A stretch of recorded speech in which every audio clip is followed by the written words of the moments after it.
Good morning, my homies, or good day. Robo Hobo here with another Twitter or now Xverse response to the conversation that has been taking place with regards to South African gaming creators and brand sponsorships.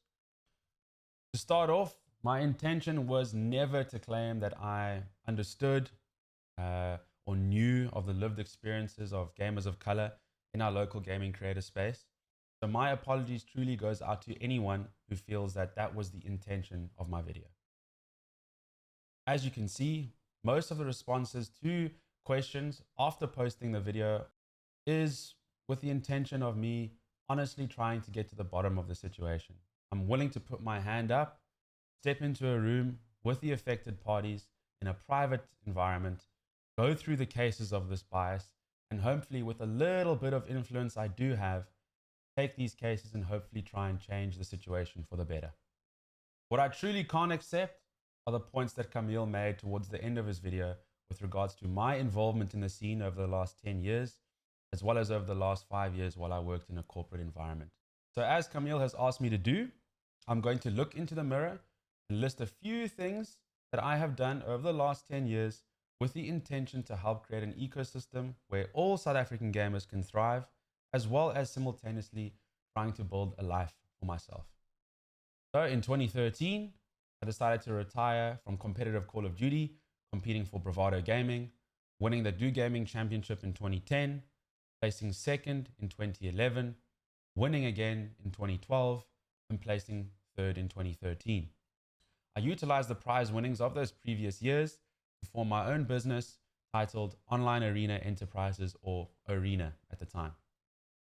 In 2014, Arena hosted the Life Child Invitational, breaking and holding a 29,000 plus concurrent viewer record, which has been standing for about 9 years up until the recent Red Bull Kumite. In 2015, I earned the opportunity to host the ESWC Counter-Strike Global Offensive Qualifiers in South Africa. The winning team at the time, Bravado Gaming, then traveled to Montreal, Canada to play against some of the best teams in the world. In 2016, I hosted the second ESWC qualifier in South Africa, boasting a record in numbers in live attendance at the Audi 2 Auditorium at the CTICC, as well as holding very good online audience numbers between 10 and 15K concurrents. The winning team that year, Bravado Gaming, once again went to France to compete against some of the best teams in the world. So in 2017, I began the handover of my business to new investors. And this is where things start to kind of unravel for my agency and where trouble begins.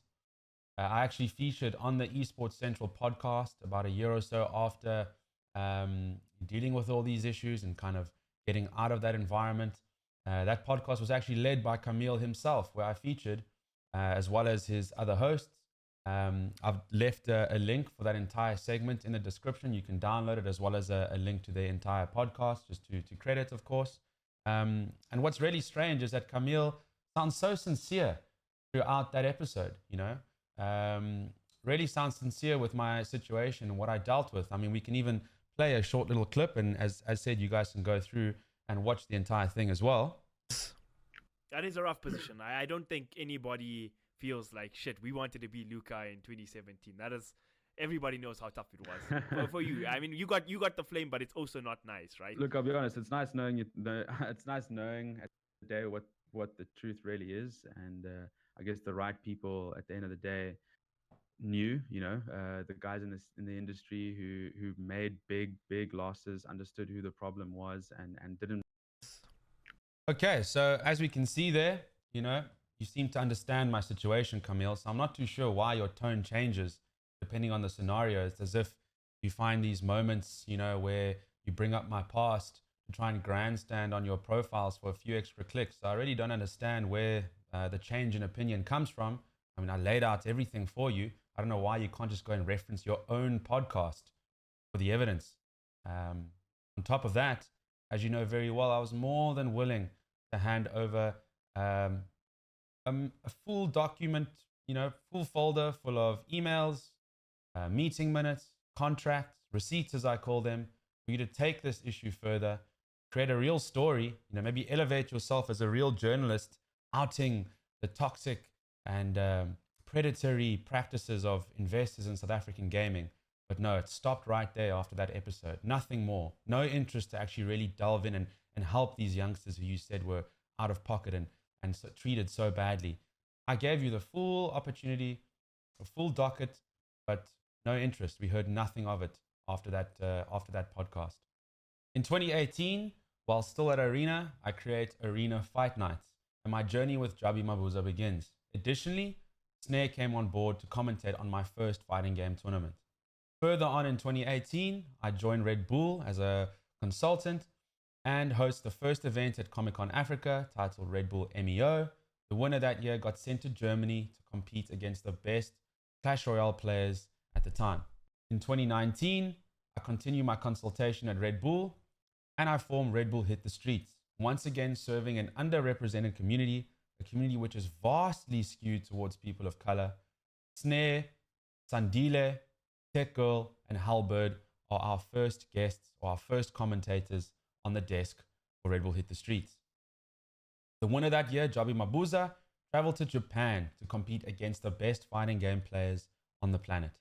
In 2020, Red Bull Hit the Streets returns with Snare, Mr. Chocolates, and Tech Girl on the commentary desk. That year, the winners couldn't travel due to COVID.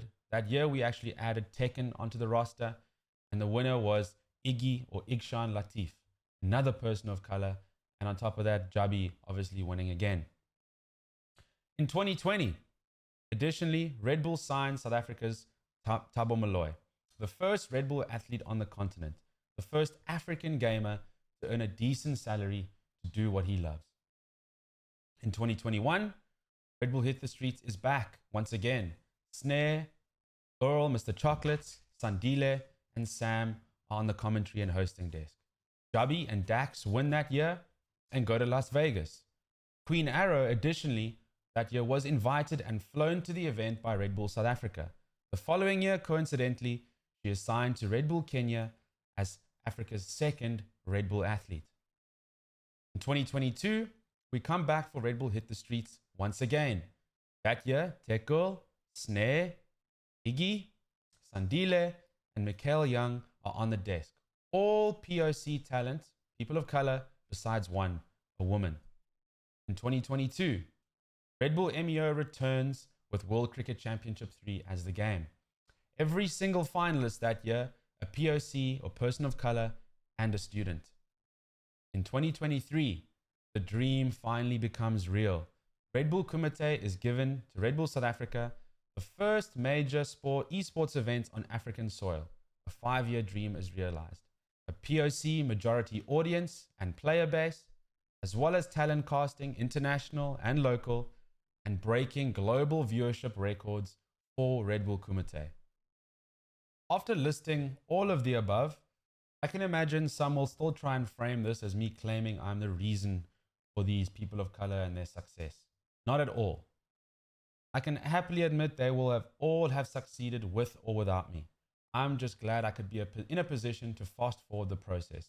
Been given the position to create and lead the gaming pillar at Red Bull South Africa, which is now a fully fledged department in 2023. What I hope this shows is that I have consistently tried my absolute best to elevate gamers in South Africa, people of color or not.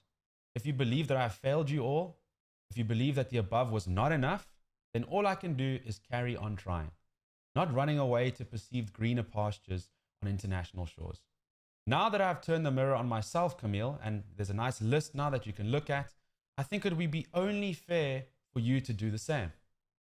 You spoke of your grand tenure at Vibet, as well as other companies, of all the decision-making power you had in running influencer campaigns with some of the biggest teams and leagues in the world. With all this power you had, how come we never saw any opportunities trickle down into our scene to help the South African people of color you seem to care for so much? Is it because you didn't actually have the clout and influence and expertise you claimed to have and were just pushing pencils while the big dogs in the room were making the calls? Or is it because you actually don't care at all and selfishly you prefer to build your own career by using the past mistakes and school fees we paid to grandstand on your platform for a few extra clicks? As our friend Slim said not too long ago, Camille, there is no such thing as halfway crooks. Get off your high horse. You have no interest in delving into the fire. into the deep, dark underbelly you claim exists in South African esports.